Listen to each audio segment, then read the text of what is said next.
Good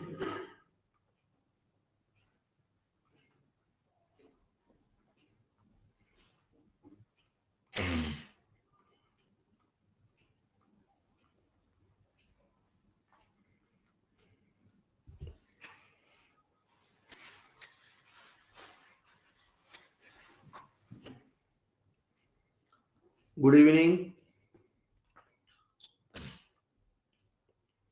आपण क्षेत्रफळ यामध्ये आयत, चौरस, समभुज चौकोन असेल, समांतरभुज चौकोन असेल, समलंब चौकोन, पतंग या प्रत्येकाचं क्षेत्रफळ काढण्याचं सूत्र पाहिलेलं आहे. त्याच पद्धतीने यांची परिमिती पण आपल्याला माहित आहे.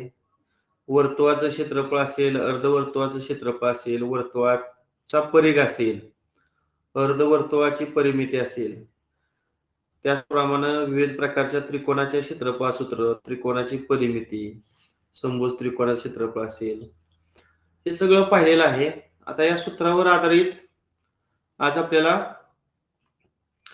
एनएमएस परीक्षेत महत्वाची उदाहरणं पाहिजे आहेत. आता पहिला प्रश्न पहा. गाडीच्या पुढच्या चाकाचा परिघ 2 पाय असून मागच्या चाकाचा परिघ 3 पाय मीटर आहे. जर पुढील चाकाचे मागच्या चाकापेक्षा 10 फेरे अधिक होत असतील तर गाडीनं कापलेलं अंतर किती?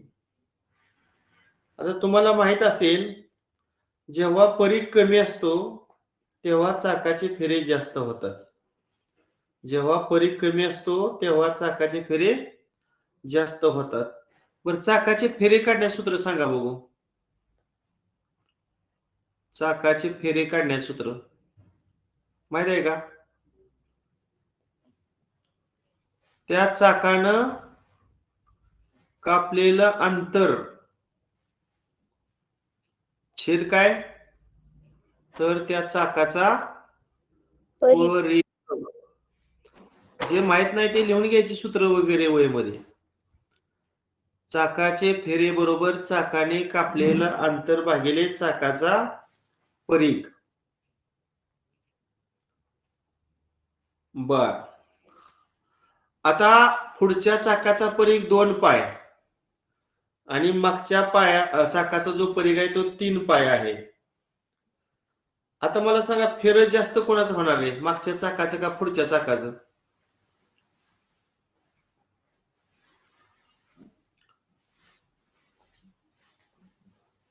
आता पुढच्या चाकाचा परिघ 2 पाय दिलाय आणि मागच्या चाकाचा परिघ 3 पाय दिलाय. आता काय सांगितलं मी? परिघ कमी, फेरे जास्त. म्हणजे कुणाचं फेरे जास्त होणार? पुढच्या चाकाचं. मग आपण असं करूया, पुढच्या चाकाचे फेरे वजा मागच्या चाकाचे फेरे बरोबर 10 असा. बाकी दोन्ही चाकाच्या फेऱ्यातलं जे अंतर आहे ते 10च आहे. मग पुढच्या चाकाचे फेरे आपण काय घेऊया? फेरे बरोबर अंतर भागिले परिघ. आता अंतर आपण x मानलंय. समजा अंतर काय मानलेलं आहे? x. मग x अंतर भागिले परिघ. पुढच्या चाकाचा परिघ 2 पाय वजा मागच्या चाकाचे फेरे, तिथं पण अंतर x मानायचं आणि त्याचा परिघ काय घ्यायचा? 3 पाय घ्यायचा. आणि या 2 फेऱ्यामध्ये 10चा फरक आहे, म्हणजे इज इक्वल टू 10. याचा अर्थ पुढच्या चाकाचे फेरे वजा मागच्या चाकाचे फेरे बरोबर 10. हे आपण समीकरण या ठिकाणी तयार केलेलं आहे. आता तिरकस गुणाकार करू. x न 3 पायला गुणूया, 3 पाय x. दुसरा तिरकस गुणाकार x न 2 पायला गुणूया, 2 पाय x. आणि छेदांचा गुणाकार काय येणार बघा खाली? 2 गुणिले 3 6 आणि पाय गुणिले पाय, पायचा वर्ग. आणि उजवी बाजू काय आली मग? 10. उजवी बाजू काय आली? 10. आता 3 पाय x मधनं 2 पाय x गेल्यावर 1 पाय x राहणार, म्हणजे नुसतं पाय x राहणार. आणि छेदामध्ये 6 पाय वर्ग आहे आणि उजवी बाजू आहे 10. आता यातला एक पाय ह्या पाय वर्गातल्या एका पायाला कॅन्सल झाला. आता x बरोबर बघा इकडचं जे भागिले 2 आहे तिकडे गेल्यावर गुणिले म्हणजे 10 आणि 6 चा गुणाकार 60 आणि पाय जे छेदत आहे ते पण उजवीकडे गेल्यावर अंशात गेलं. म्हणजे त्या गाडीनं कापलेले जे अंतर आहे ते 60 पाय येते. मग 60 पायचा पर्याय क्रमांक किती आहे? 3. पुढचा प्रश्न 6 सेमी बाजू असणाऱ्या समभुज त्रिकोणामध्ये एक वर्तुळ सर्व बाजूंना आंतरस्पर्श करते तर आकृतीतील रेखांकित भागाचं क्षेत्रफळ काढा. आता समभुज जो त्रिकोण आहे त्याची बाजू 6 आहे पहा. समभुज त्रिकोणाच्या तिन्ही बाजू कशा असतात? समान असतात. आता समभुज त्रिकोणाच्या बाबतीत एक तुम्हाला गुणधर्म माहित असावा. बघा मी या ठिकाणी समजा त्या समभुज त्रिकोणाचा आतला आहे ते आंतरवर्तुळ आहे. हे आंतरवर्तुळ आहे. आता आंतरवर्तुळाचा जो केंद्रबिंदू आहे त्याला आंतरमध्य म्हणतात. परिवर्तुळाचा जो केंद्रबिंदू असतो त्याला परिकेंद्र म्हणतात. त्याच पद्धतीने लंब दुभाजकांचा जो संपात बिंदू असतो त्याला आपण लंब संपात बिंदू असं म्हणतो. कोन दुभाजकाचा जो संपात बिंदू असतो त्याला आपण आंतरमध्य वगैरे म्हणतो. आता समभुज त्रिकोणामध्ये लंब दुभाजकाचा संपात बिंदू असेल, कोन दुभाजकाचा संपात बिंदू असेल किंवा मध्यगांचा संपात बिंदू की ज्याला आपण गुरुत्व मध्य असं म्हणतो किंवा मध्यगा संपात बिंदू असं म्हणतो. त्याच पद्धतीनं शिरोलंबाचा संपात बिंदू असेल.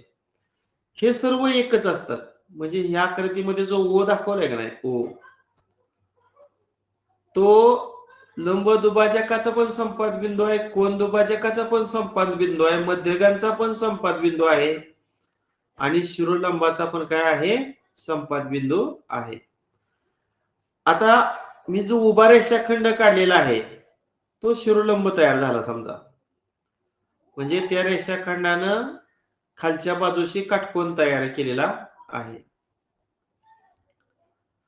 आता हा जो शिरोलंब आहे त्या शिरोलंबाला आपण काय म्हणतो तर समभुज त्रिकोणाची उंची म्हणतो. मग समभुज त्रिकोणाची उंची आणि समभुज त्रिकोणाची बाजू यातील संबंध दर्शवणारे सूत्र कोण सांगेल रे? समभुज त्रिकोणाची उंची आणि समभुज त्रिकोणाची बाजू यांचं रिलेशन दाखवणारं सूत्र कोण सांगेल? तुम्ही बघा ना, हा जो डावीकडचा त्रिकोण आहे त्याच्यामध्ये हा जो कोन आहे तो 60 अंशाचा असणार आहे. आता हा ऑलरेडी तुम्हाला 90 दिलाय म्हणजे हा वरचा जो अँगल आहे तो 30 अंशाचा येणार. म्हणजे इथं समजा मी ए नाव दिलं, इथं बी नाव दिलं आणि इथं सी नाव दिलं. एबीसी हा 30 अंश 60 अंश 90 अंश मापाचा त्रिकोण तयार झाला. आणि 30 60 90चं प्रमेय तुम्हाला जर माहित नसेल तर सांगतो. एखाद्या त्रिकोणाचे 3 कोन जर 30 अंश 60 अंश 90 अंश अशा मापाचे असतील तर 30 अंशासमोरची बाजू कर्णाच्या निमपट असते आणि 60 अंशासमोरची बाजू मात्र कर्णाच्या वर्गमुळात 3/2 पट असते. मग मला सांगा एबीसी त्रिकोणामध्ये 60 अंशासमोरची बाजू कुठली येणार इथं? एबी. 60 अंशासमोरची बाजू कुठली? एबी. आणि कर्ण कुठला? एसी. मग या कर्णाच्या किती पट असते? वर्गमुळात 3/2 पट असते. आणि एबी ही त्या समभुज त्रिकोणाची उंची आहे. समजा मी उंचीला एच अक्षर वापरलं. आता वर्गमुळात 3/2 गुणिले एसी. एसी हा कर्ण आहे. कर्ण ही त्या समभुज त्रिकोणाची बाजू आहे. मग बाजू मी 6 टाकली. आता इथं सिंप्लिफाय केलं. बे एक बे आणि बेत्रिक 6 म्हणजे 3 वर्गमुळात 3 ही काय झाली त्या समभुज त्रिकोणाची उंची. लक्षात ठेवा समभुज त्रिकोणाची उंची बरोबर वर्गमुळात 3/2 गुणिले बाजू. कुठलं सूत्र नवीन तुम्हाला सांगितलं मी समभुज त्रिकोणाची उंची बरोबर वर्गमुळात 3/2 गुणिले बाजू. हे सूत्र वापरून आपण त्या समभुज त्रिकोणाची उंची काढली 3 वर्गमुळात 3 इतकी. आता मला सांगा हा जो ओ बिंदू आहे या ओ बिंदूला मी जी पण म्हणू शकतो कारण एबी ही मध्यक आहे मिडियन आहे आणि एक मध्यकेचा गुणधर्म आहे जी हा गुरुत्व मध्य आहे. गुरुत्व मध्य हा प्रत्येक मध्यकेला 2:1 या प्रमाणात विभागतो. गुरुत्व मध्य प्रत्येक मध्यकेला 2:1 या प्रमाणामध्ये विभागतो. याचा अर्थ एजी आणि खालचा जो भाग आहे जीबी या दोघाचा रेशो काय असणार आहे 2:1 म्हणजे जीबीच्या दुप्पट एजी असेल. आता आपल्याला जो आहे माहित तो एबी आहे. एबी ही मध्यकेची लांबी म्हणजे त्या समभुज त्रिकोणाची उंची आपण किती काढले आहे 3 वर्गमुळात 3. आता एबी मध्ये एकूण 3 भाग येणार म्हणजे 3 भागाची किंमत 3 वर्गमुळात 3. मग मला सांगा एका भागाची किंमत किती येणार आहे याला 3 न भागायचं. एका भागाची किंमत किती येणार वर्गमुळात 3 आणि 2 भागाची किंमत किती येणार 2 वर्गमुळात 3. आता इथं तुमच्या लक्षात आलं असेल या आकृतीमध्ये एजी ची किंमत आली 2 वर्गमुळात 3 आणि जीबी ची किंमत आली वर्गमुळात 3. आता मला सांगा जीबी म्हणजे काय रे जीबी म्हणजे काय जीबी ही त्या वर्तुळाची त्रिज्या आहे पहा. जीबी ही त्या वर्तुळाची त्रिज्या आहे आणि मग ती त्रिज्या किती आली आपली वर्गमुळात 3 इतकी आली. हा आता आपल्याला विचारले रेखांकित भागाचं क्षेत्रफळ. आता रेखांकित भागाचं क्षेत्रफळ काढण्यासाठी समभुज त्रिकोणाचं क्षेत्रफळ काढावं लागेल पुन्हा वर्तुळाचं क्षेत्रफळ काढावं लागेल आणि त्या दोघांची वजाबाकी करावं लागेल. आता मी तर रेखांकित भागाच्या क्षेत्रफळाला समजा मी बरं असं करतो मी अगोदर समभुज त्रिकोणाचं क्षेत्रफळ काढतो. सांगा समभुज त्रिकोणाचं क्षेत्रफळ सूत्र माहिती आहे का तुम्हाला समभुज त्रिकोणाचं क्षेत्रफळ वर्गमुळात 3/4 बाजूचा वर्ग मग बाजू 6 आहे तर 6चा वर्ग होणार.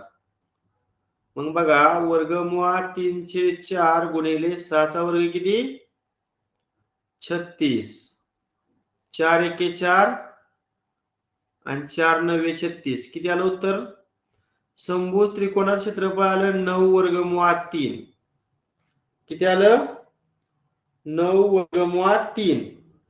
आता वर्गमुळात 3 ची किंमत बऱ्याच जणांची पाठ असते किती रे साधारणतः 1.73 अशी किंमत असते.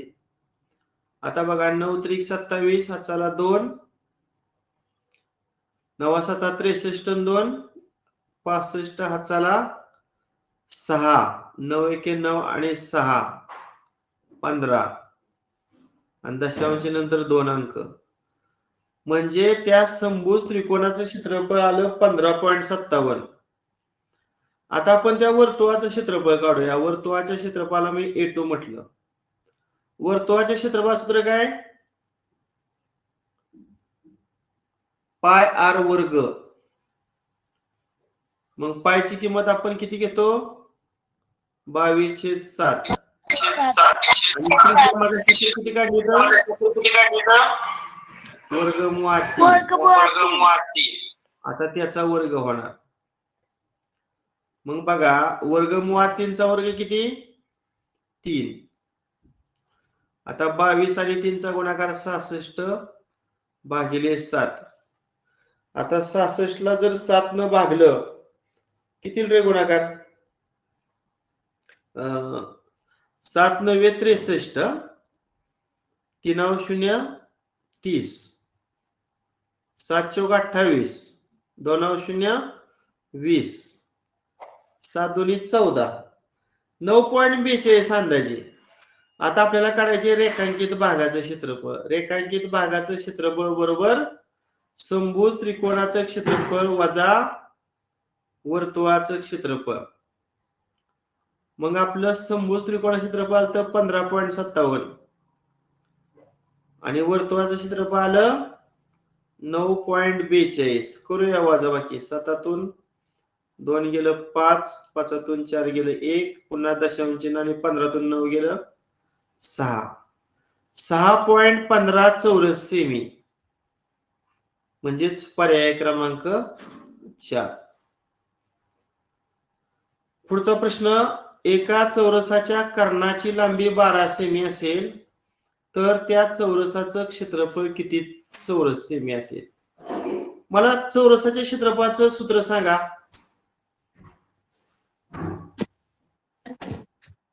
बाजूचा वर्ग. हा, बाजूचा वर्ग एक आहे, पण कर्णावरून एक सूत्र आहे बघा. कर्ण दिले असता 1/2. बरोबर आहे. 1/2 कर्णाचा वर्ग किंवा कर्ण वर्ग छेद 2. माईक बंद करा अर्जुन. कर्ण 12, 12चा वर्ग छेद 2.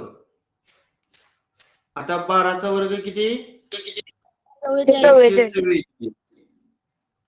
आणि छेद 2. 2 7 14 आणि 2 2 4. अशा पद्धतीनं चौरसाचं क्षेत्रफळ आलं 72. पर्याय क्रमांक 2.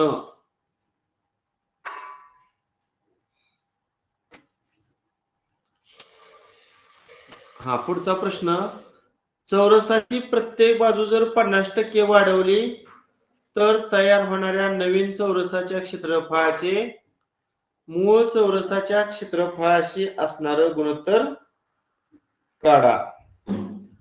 आता पहिल्या चौरसाचं क्षेत्रफळ आपण A1 मानू आणि दुसऱ्या चौरसाचं क्षेत्रफळ आपण A2 मानू. समजा पहिल्या चौरसाचं क्षेत्रफळ आपण 100 मानूया. नाही, बाजू 100 मानूया. मग चौरसाचे क्षेत्रफळ सूत्र काय? बाजूचा वर्ग. मग इथे 100चा वर्ग लिहिला. आता चौरसाची बाजू 50% न वाढवली, मग नवीन चौरसाची बाजू किती येणार? 100त 50 मिळवायचं, 150 त्याचा वर्ग. मग आता इथे 100चा वर्ग 100 गुणिले 100 असा लिहितो आणि 150चा वर्ग 150 गुणिले 150 असा लिहिला. आता बघा इथं 50 ची दुप्पट 100, 50 ची 3 पट 150, 50 ची दुप्पट 100, 50 ची 3 पट. किती आला वरचा गुणाकार? 2 2 4 आणि पुढचा 3 त्रिक 9. आता विचारले काय? नवीन चौरसाच्या क्षेत्रफळाचं मूळ चौरसाच्या क्षेत्रफळाशी गुणोत्तर. म्हणजे नवीन चौरस क्षेत्रफळ वर घ्यायचं A2 वर आणि जुन्या चौरस क्षेत्रफळ खाली. मग इथं पण 9 वर जाणार आणि 4 खाली. मग काय येते गुणोत्तर? 9 4. म्हणजेच पर्याय क्रमांक 1. हा, एका आयताचा कर्ण 15 सेमी असून त्याची परिमिती 42 सेमी असेल तर आयताचं क्षेत्रफळ किती? आता आयताचा कर्ण तुम्हाला दिलेला आहे. मी साधा एक आपला आयत काढतो म्हणजे तुमच्या लक्षात येईल आकृती काढल्यानंतर. हा आयत आहे, समजा हा कर्ण आहे. या आयताला आपण ABCD असं नाव दिलं. आता कर्ण 15 आहे. आयताचा प्रत्येक कोण काटकोन असतो. आता थोडं तुमच्या लक्षात आलं पाहिजे बरं का. पायथागोरसचा त्रिकोण आपण कुठला अभ्यासलाय रे फेमस असणार? 3, 4, 5. 3, 4, 5. आता कर्ण 15 आहे, मग 5 ची किती पट 15? 3 पट. 3 पट. मग 4 ची पण 3 पट करा, 12. 3 ची पण 3 पट करा, 9. कुठलं नवीन त्रिकोण तयार झालं? 9, 12, 15. मग मी रुंदी 9 घेतली आणि लांबी 12 घेतली. बघा, रुंदी CD सुद्धा 9 आणि लांबी 12. परिमिती म्हणजे काय रे? चारी बाजूची बेरीज इथे का बघा 42 करून. 9 आणि 12 किती? 21. 21 आणि 9 30 आणि 30 आणि 12 42. आलं का बरोबर? म्हणजे परिमिती जर 42 असेल, कर्ण जर 15 असेल, तर लांबी 12 येते आणि रुंदी 9 येते. आता आपल्याला अशा आयताचं क्षेत्रफळ, आयताचं क्षेत्रफळ सूत्र काय? लांबी गुणिले रुंदी. लांबी गुणिले रुंदी. मग लांबी आपली किती घेतली आपण? 12 आणि रुंदी 9. 9. मग 12 108 आणि एक सेंटीमीटर. आहे का पर्याय? हो. 2. त्यानंतर 6वा प्रश्न. एका वर्तुळाकृती बागेचं क्षेत्रफळ 5,54,400 चौरस मीटर आहे, तर त्या बागेचा परीघ किती असेल? आता बागेचं क्षेत्रफळ सांगा. बाग वर्तुळाकार आहे, वर्तुळाचे क्षेत्रफळ सूत्र काय? अरे वर्तुळाचे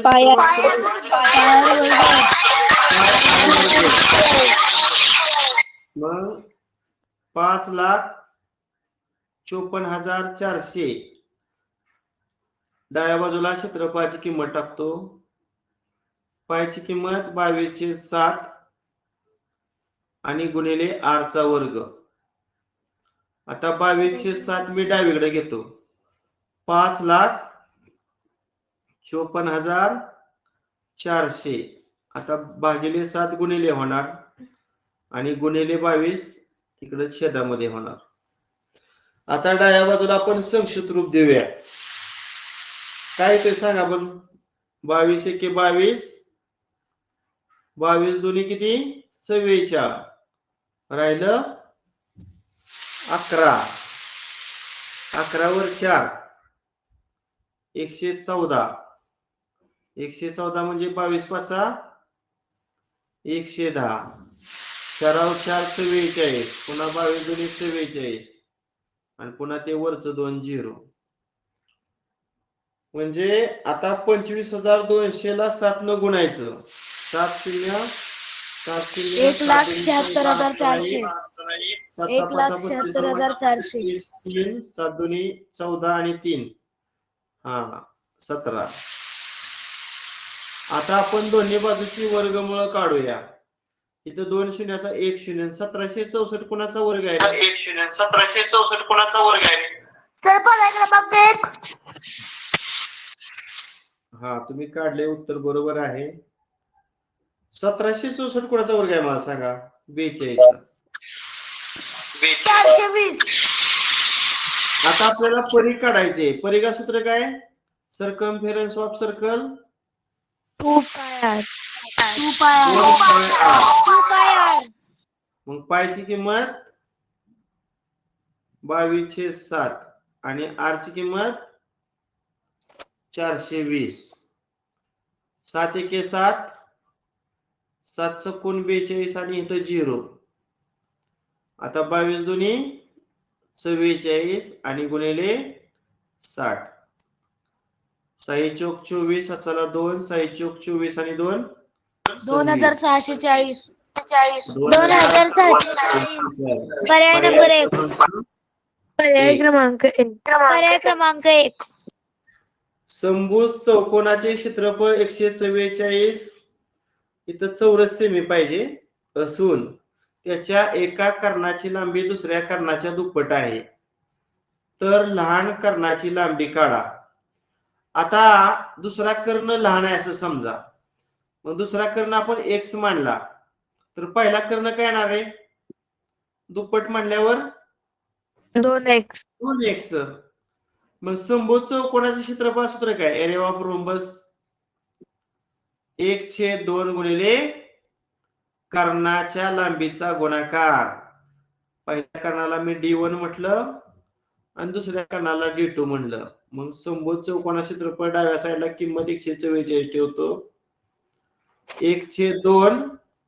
आता छोटा कर्ण मी x घेतो आणि मोठा कर्ण 2x घेतो. आता ह्या 2 ला हे 2 कॅन्सल, मग x गुणिले x वर्ग आणि उजवी डावी बाजू 144. दोन्ही बाजूची वर्गमूळ काढा. 144 वर्गमूळ किती येणार? 12. अशा पद्धतीने जो लहान कर्ण आहे की जो आपण x मानला होता, त्या x ची किंमत किती आली? 12 सेंटीमीटर. म्हणजे पर्याय क्रमांक 3. पर्याय क्रमांक 3. वर्गमुळात 12 सेमी उंची असणाऱ्या समभुज त्रिकोणाचे क्षेत्रफळ किती? कोण सांगू शकते?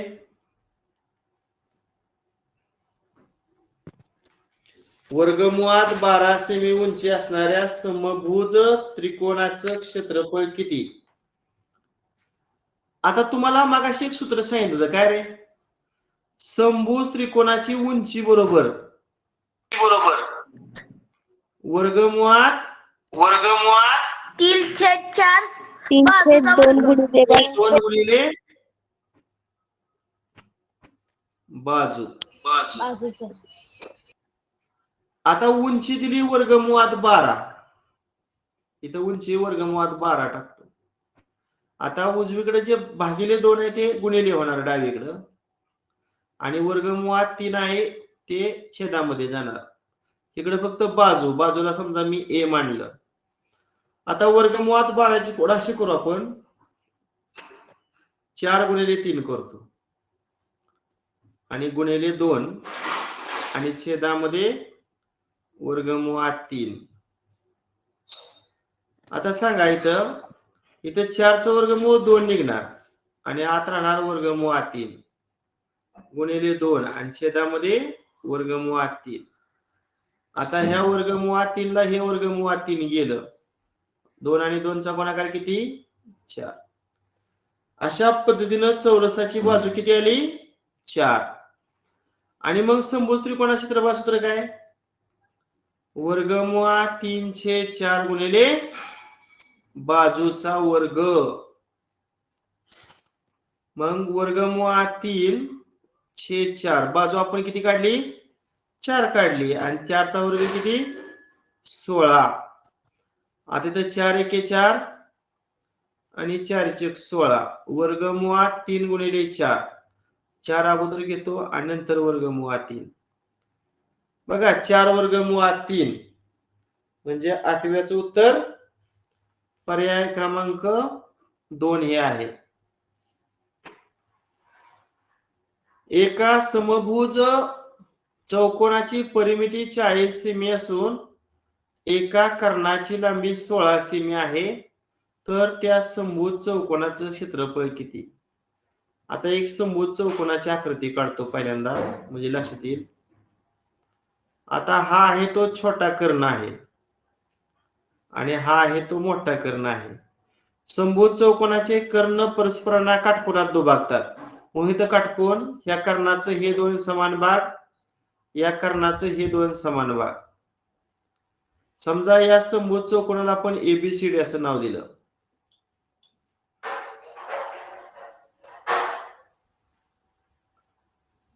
आता मला सांगा, परिमिती 40, मग बाजू किती रे? परिमितीचं सूत्र 4 गुणिले बाजू ना, म्हणजे परिमिती 40 ला 4 न भागायचं. 10. हा, परिमिती जर 40 असेल 10 बाजू 10. आता एबी मी 10 घेतलं. माईक बंद ठेवा. एका कर्णाची लांबी 16. मग कर्णाचं 2 समान भाग घेतलं तर 16चे निम्म किती? 8 हे बीओ 8 आणि ओडी 8. आता सर्वांना पायथागोरसचं त्रिकूट माहित आहे. कुठलं रे? 3 4 5. आता या प्रत्येकाची दुप्पट करा. 3 दोन्ही 6, 4 दोन्ही 8 आणि 5 दोन्ही 10. हे सुद्धा नवीन त्रिकूट झालं. मग आता हा जर तुम्ही एओबी त्रिकोण विचारात घेतला तर एक कर्ण 10 आहे, एक काटकोन करणारी बाजू 8 आहे, म्हणजे दुसरी काटकोन करणारी बाजू किती येणार? 6. मग एओ जर 6 असेल तर ओसी सुद्धा 6. मग एसी किती येईल रे? एसी 6 अधिक 6 12. म्हणजे जो छोटा कर्ण आहे तो 12 आणि जो मोठा कर्ण आहे तो तुम्हाला ऑलरेडी 16 दिलेला होता. अशा पद्धतीने आपण 2 कर्ण काढलेले आहेत. आता आपल्याला समभुज चौकोनाचं क्षेत्रफळ काढायचं आहे. समभुज चौकोनाचं क्षेत्रफळ सूत्र सांगा. मग काय झालंय? 1/2 गुणिले कर्णांच्या लांबीचा गुणाकार. मग D1 म्हणजे छोटा कर्ण 12 आपण काढलेला आहे आणि D2 हा मोठा कर्ण तुम्हाला दिलेला होता. बे एक बे आणि बेसक 12. सांगा 16 आणि 6 चा गुणाकार 96. आणि परिमितीचं एकक सेमी आहे म्हणून क्षेत्रफळाचं एकक चौरस सेमी. 96 चौरस सेमी. पर्याय क्रमांक 3. त्यानंतर पुढचा प्रश्न. एका वर्तुळाचा परिघ व त्रिज्या यांच्यातील फरक 74 सेमी तर त्या वर्तुळाचे क्षेत्रफळ किती? आता परिघा सूत्र काय रे? वर्तुळाच्या परिघा सूत्र काय? 2 पाय r. आणि त्रिज्याला कुठलं अक्षर वापरतात? r. आणि या दोघातला फरक तुम्हाला दिलेला आहे 74. आता डाव्या बाजूतून r जर कॉमन काढलं तर आत राहते 2 पाय आणि पुढच्यातनं कायच राहत नाही म्हणून 1 बरोबर 74. आता मी पायची किंमत 22/60 टाकतो कंसामध्ये वजा 1 कंस पूर्ण उजवी बाजू 74. आता 22 दुनी 44 छेद 7 वजा 1 म्हणजे 1/1 करा आणि उजवी बाजू किती? 74. तिरकस गुणाकार 44 वजा 7 किती येणार? 37 छेदामध्ये 7 उजवी बाजू 74. मग बघा 74च्या बाजूला 37/7 गेल्यावर 7 अंशात जाणार आणि 37 छेदात 37 ची दुप्पट 74 आहे पहा. मग त्रिज्या किती आली? बेसाठी 14 सेमी. आपल्याला विचारले वर्तुळाचे क्षेत्रफळ. काय सूत्र सांगा? वर्तुळाचे क्षेत्रफळ पाय r वर्ग. पायची किंमत 22/7 r चा वर्ग म्हणजे 14 चा वर्ग. 7/1 7 आता 22 दुनी 44 आणि गुणिले 14. 14 चोक 56 चला 5. 14 चोक 56 आणि 5 किती? 61. 616 चौरस सेमी. पर्याय क्रमांक 3. जर वर्तुळाचा परिघ 100% न वाढवला तर त्या वर्तुळाच्या क्षेत्रफळात किती टक्के वाढ होईल? आता लक्षात घ्या.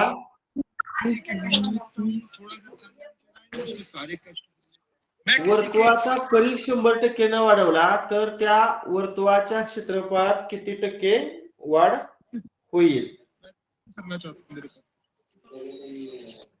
आता 2 लोटे जल में मेरे विधान को मिटा देते हैं। ऐसे हैं के लिए बस माइक कुणाचं चालू आहे रे? उससे उन्हें कोई मतलब नहीं। उन्हें पता नहीं संतान है, गलती संतान से होती है, पाप भी होगा, जाने में बना ही नाश।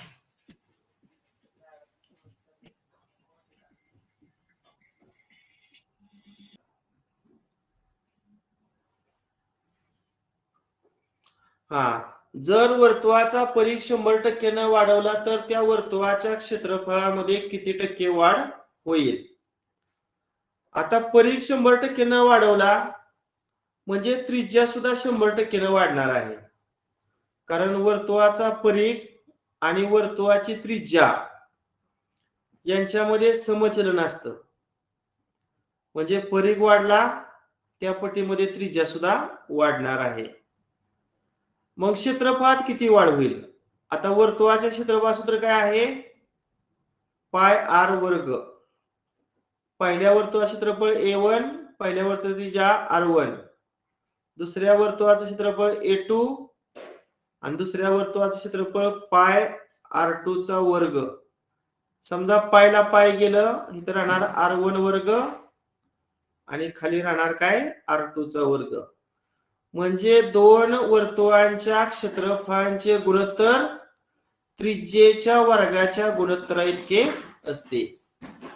आता परिघ सांगितले 100% न वाढवला.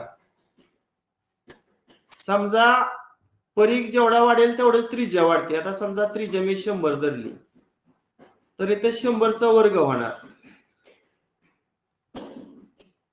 आता त्रिज्या 100% न वाढवली म्हणजे इथं 200 होणार. दुसऱ्या वर्तुळाची मी इथं 200चा वर्ग केला. आता बघा 100 गुणिले 100 इथं झालं समजा, आणि इथं 200 गुणिले 200 झालं. आता 100 ची दुप्पट 200, इथं 100 ची दुप्पट 200, म्हणजे वर राहिलं 1 आणि खाली राहिलं 4. आता वर्तुळाच्या क्षेत्रफळात किती वाढ होईल? A1 छेद A2 1/4 आलं. आता त्रिकस गुणाकार केला तर A2 बरोबर 4A1. आता किती टक्केनं वाढ होईल असं लिहिलेलं आहे. समजा आपण A1 ची किंमत 100 घेतली. समजा आपण A1 ची किंमत काय घेतली? 100 घेतली तर A2 किती होणार? 100 गुणिले 4 म्हणजे 400 होणार.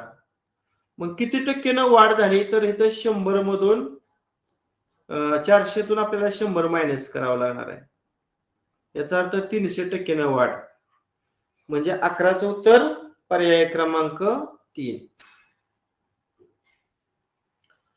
पुढचा प्रश्न आहे, सोबतच्या आकृतीत PQRS हा आयत असून PS ची किंमत आणि QR ची किंमत समान आहे.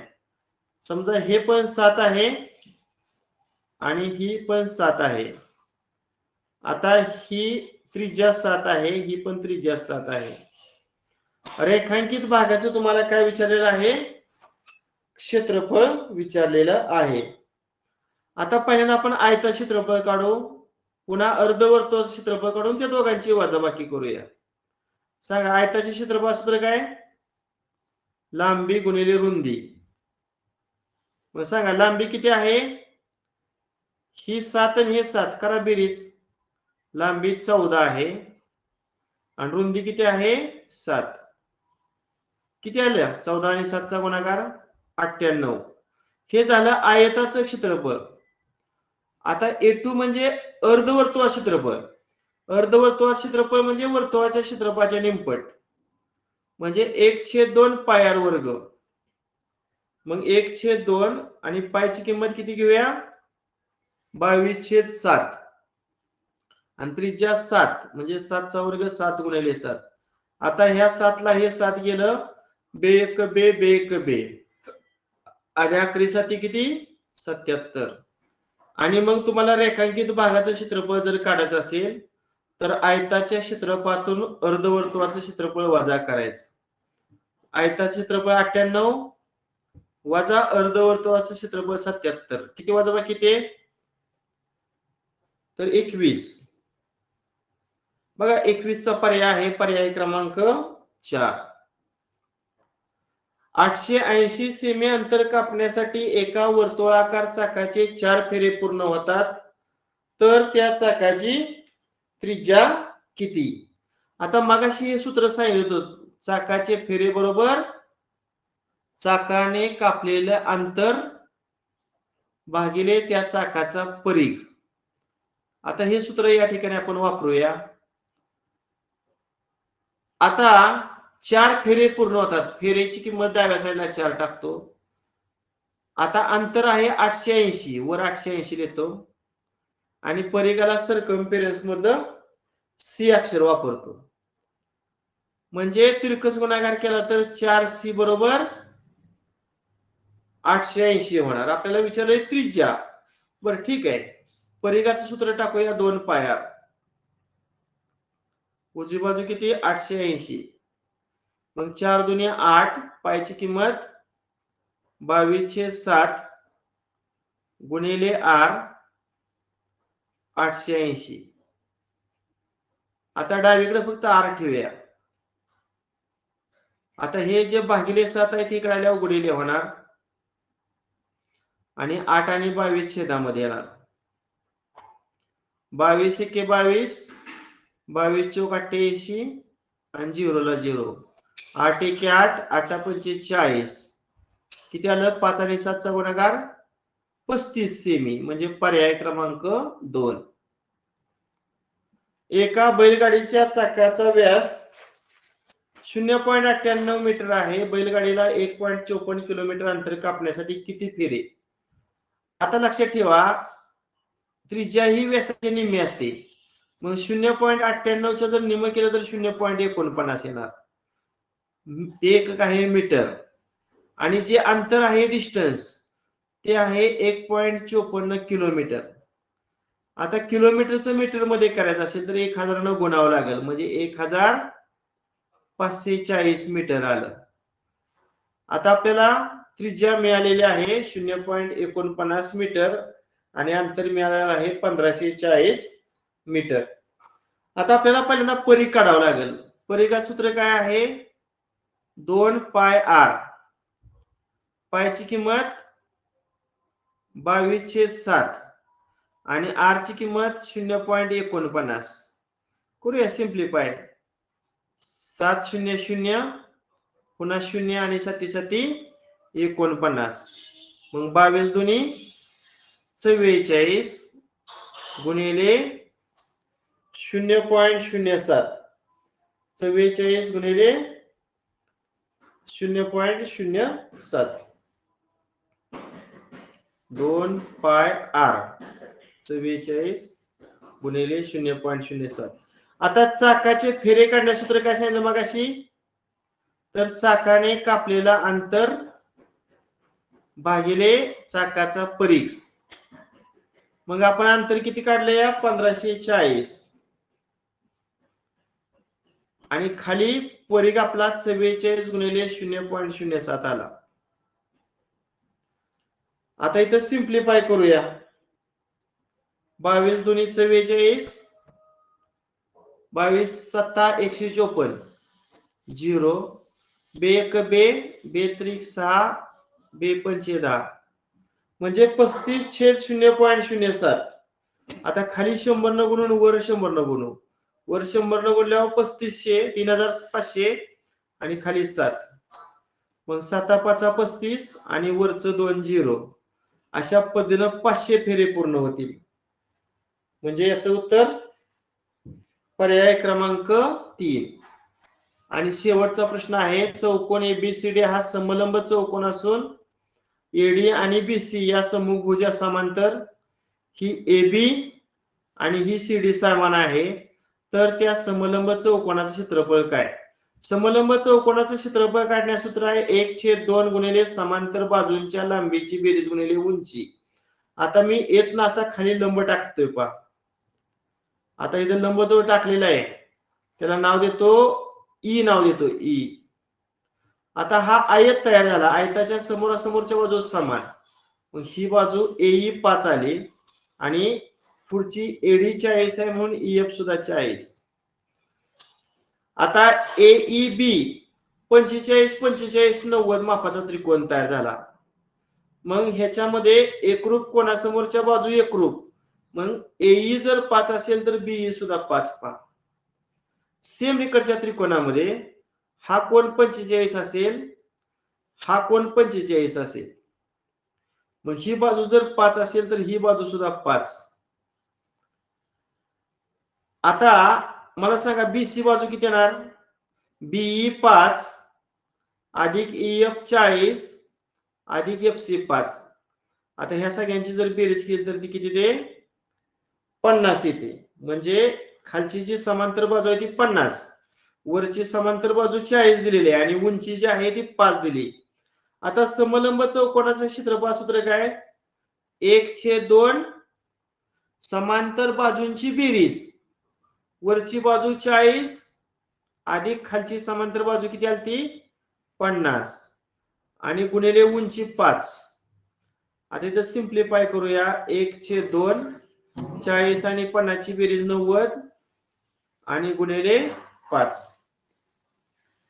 आता इथं सिंप्लिफाय करतो. बे 4 8 आणि बे 5 10.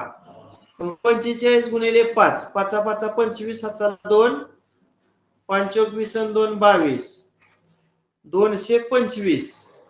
म्हणजे याचं उत्तर पर्याय क्रमांक 3. अशा पद्धतीने आजच्या तासिकेला आपण क्षेत्रफळ अतिशय सर्वात जास्त वेटेज असणारं प्रकरण आहे, याच्यावर आधारित NMS परीक्षेमध्ये विचारलेली उदाहरणं पाहिलेली आहेत. बस करूया. Okay, bye.